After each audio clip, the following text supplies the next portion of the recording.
Taong bayan ay unahin at dapat magkaisa.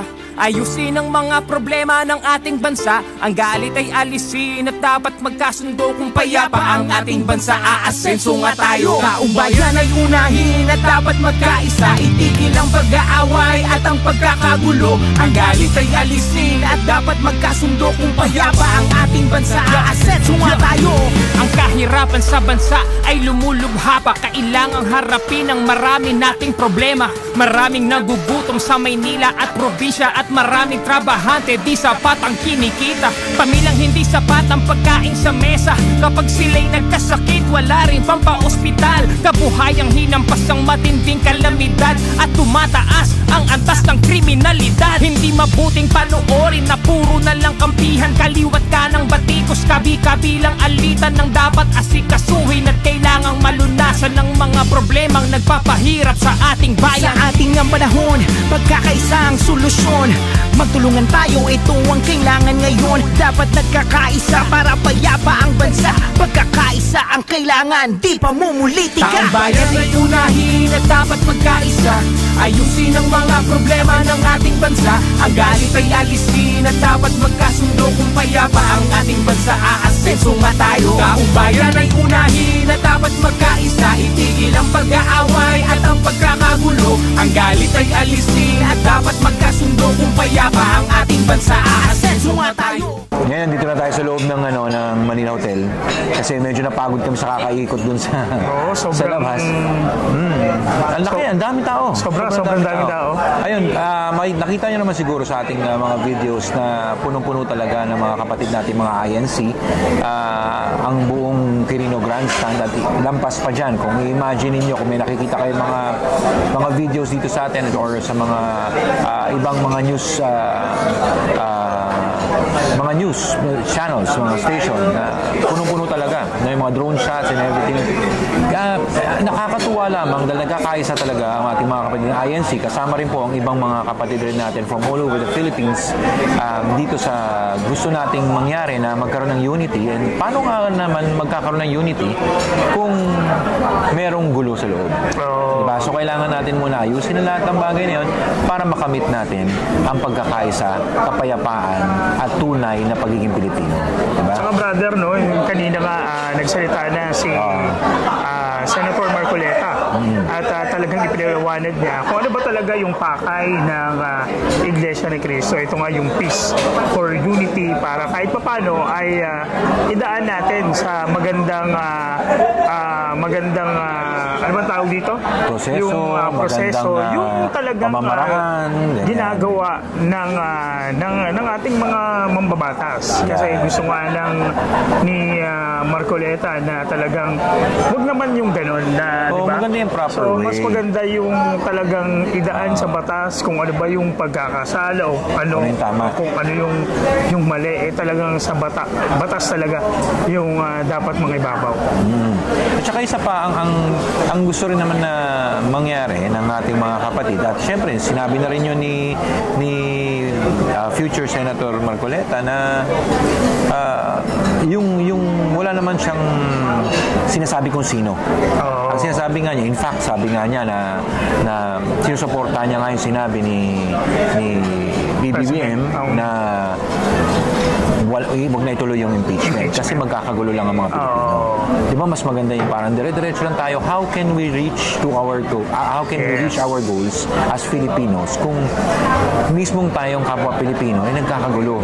Di ba? Nagkakaroon ng away, nagkakaroon ng conflict. Ang daming pinaliwanag ni Marcoleta about sa mga korupsyon, yung mga ano bang tawag dito, yung pagpipigil ng ibang mga mambabatas sa Congress na kumbaga parang hindi magawa ng iba na ipagtanggol ang kanilang sarili dahil nga dyan sa yung Quad Committee na talagang may sala ng yung mga prosesong hindi na tama. Yun nga, sana naman magkaroon na rin ng pagkakaisa, no? Maganda tong ginawa ng ating mga kapatid ng INC at binigyan ng boses ang mga Pilipino na gustong magsabi na gusto magkaisa na tayo. Di ba? Tama yun. Siguro siguro ito na yung way na, di ba, na itigil na ng ibang mga politiko yung pamumulitika. Pamumulitika sa ating pangalawang Pangulo, Inday Sara Duterte. Siyempre, di ba, gusto naman talaga ng iba At saka, na talagang mas tahimik. Trabaho lang ba? Bukod din sa ating sa ating VP, no, marami pang bagay ang nakikita rin ng ating mga kapatid na parang Na kailangan tutukan. Oo, na kaya tutukan, no. Wow. Unang-una dito yung kahirapan, di ba? Yung kakulangan sa mga pangailangang medikal. Yan, trabaho. Diba? Trabaho. So, dami pa. Marami. Sobrang dami. Pwede bang yun na lang muna tutukan natin para Siguro yung, umusad diba? tayo, di ba? Kumbaga parang ito na yung ito na yung isang first move na kailangan talagang umayos o maging maayos yung mga serbisyo na ibibigay talaga sa mamamayang Pilipino. Tama. Saka alam mo, kung ako lang rin naman ang tatanungin, itong mga moves na ganito, pag ninagyan mo siya ng negatibo, madali nga kasi meron mga politiko nagsasabi na, ay, hindi yan peace rally talaga. Ano yan? Pamumulitika yung ginagawa na. Kayo yung namumulitika? Oo, yun ang problema Diba? nga ng iba. Kagaya niyan, may nagsalita na congresswoman. So, pangalanan na natin, si Franz Castro. Di ba? Kumbaga, ginawa nga ito hindi para pagtakpan ang impeachment. Ginawa ito para kahit papano, doon niya sa peace. Magbigay ng mensahe na huwag na ituloy para hindi na magkagulo. Yun lang naman yun. Ang mangyayari, ito na namang mga kalaban sa gobyerno, babakbak na naman ang babakbak. So parang ginagalit nyo lang yung sambayan ng Pilipino. Tsaka meron, alam mo kung iisipin mo rin, sige, kung magkakaroon ka ng basis dito sa sinasabi mong impeachment dahil meron kayong hinain ng mga impeachment complaint, di titingnan na rin natin ang lahat ng politiko kung, di ba, with the similar grounds. At saka sa mismo guilty yan.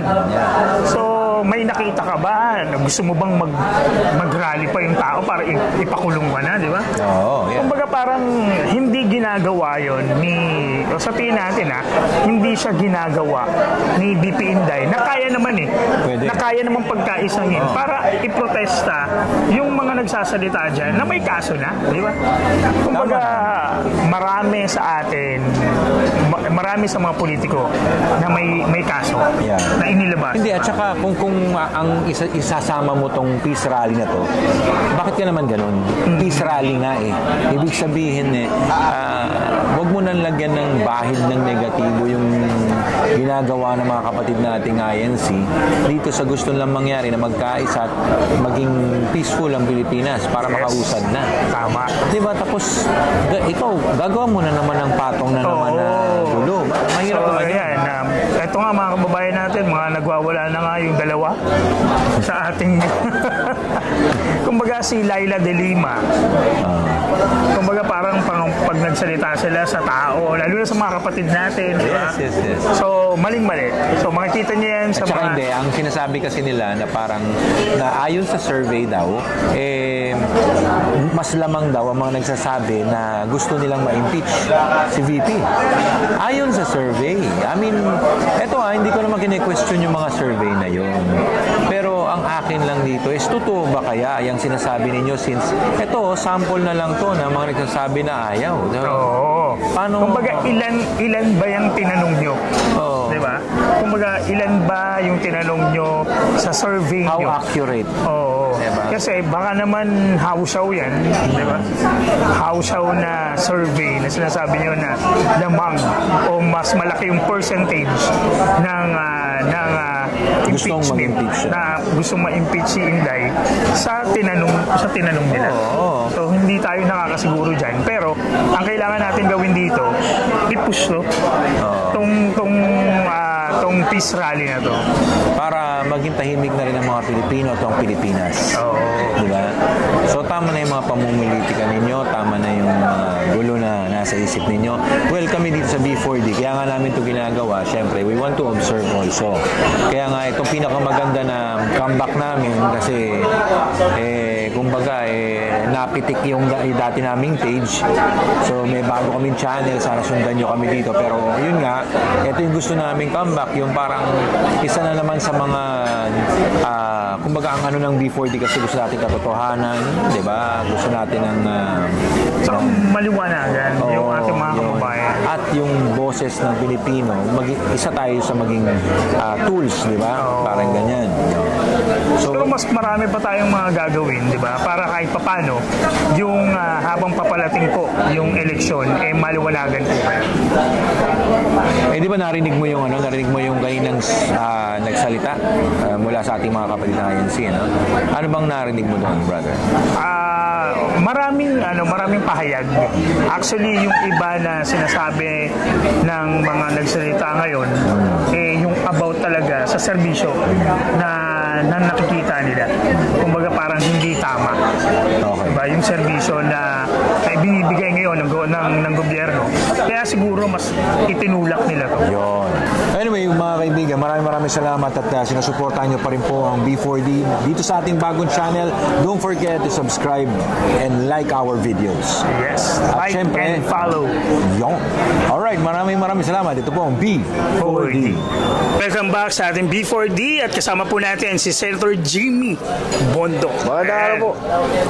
So, Sen, hihingian lang ho namin kayo ng konting mensahe yung ginawa po ng ating mga kapatid na INC dito po sa peace rally po na ginawa po nila. Alam nyo, ang napakaganda dito sa rally nito, it's a peace and a prayer rally. Marami nakakalimot dun sa salitang prayer. Alam nyo po, kung nagkakaroon man tayo ng hidwaan kuminsan sa politika, sa kulay or whatever, hindi po tayo magkakatalo sa prayer. Kasi alam naman po natin that yan ang kailangan natin lahat ngayon. Bumalik tayo sa sentro, no, sa ating creator. And I think dahil doon, nakakuha ng suporta ang INC. Dahil yung politika ginawang pangalawa. Pagod na yung tao sa politika, pero sa prayer hindi tayo napapagod. That's why I think may numbers and we're united. Sen, ano po masasabi nyo doon yung sa mga binitawan po na salita ngayon na mensahe po ni Senator Marcoleta, yung about po sa impeachment po ni BP Inday? Alam nyo, actually ulit-ulit naman yung message niyan para maunawaan ng taong bayan. Alam natin that the impeachment process and many of the congressional processes have been politicized too much, no? Naging abused, no? At hindi po ito, wala akong ina-attack, ha. Ang sinasabi ko lang, ang maganda sa ginagawa po ni soon to be Senator Marcoleta ay ipinaalala niya ulit yung mga roles ng Congress, ng legislative, ng executive, no? At ng judiciary na rin, no? Pinaalala niya lang na bumalik tayong lahat sa trabaho natin, and in fact, kinvote niya pa yung sinabi mismo ng Pangulo natin na si BBM na rin ang mismo nagsabi na huwag na natin asikisuin yung impeachment dahil ang dami nating ibang problema. So I think ang very clear sa sinasabi niya is bumalik tayo sa pagtatrabaho dahil there's so much work to be done. Kaya gustong-gusto ko yung sinabi ni Marcoleta. Last po na question po natin. So, nandito na po kayo, nakain na po kayo bilang senador ng ating bansa. So, ano po yung unang-una po na gagawin po ninyo kung sakali po na makapasok po kayo sa Senado?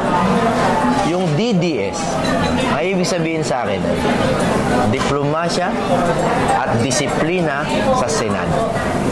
Yun ang napaka-importante sa akin. Una, diplomasya. Kailangan natin ibalik ang ating lawmakers na tinitingala ng maraming tao sa spirit of diplomacy.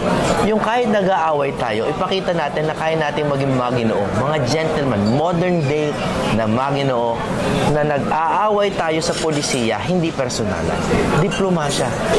Okay? Number 2, disiplina. Kahit makapangyarihan ng senador, stay in your lane. Gawin nyo tayo ang batas. Huwag tayong makialam sa trabaho ng hudikatura. Hindi yung hearing tayo ng hearing just because trip lang, ganon. Hindi naman pwede yun. No? Dapat yung mga matters of transcendental importance lang yung mga hinihiring natin kapag may talagang grabe, no? Otherwise, let's leave that to the judiciary. So, I think dun sa dalawa lang na yun, 6 years na natrabaho yun. To go back to lawmaking and to create or recreate a culture of diplomacy.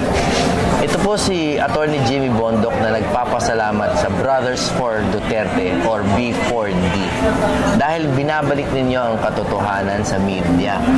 Alam nyo po yung katotohanan, ang hirap hanapin ngayon, no? Kaya kailangan natin ng mga katulad nyo, mga brothers ko. Ako kasali na rin, kasi brother din ako. Brother for Duterte din ako. At hindi po tayo sumasampalataya sa isang pangalan, no, na Duterte, kundi sa Duterte principles, anti-corruption, anti-drugs, no, at ibalik sa katuwiran ng gobyerno. Yan ang Brothers for Duterte. At si Attorney Jimmy Bondoc ay honorary member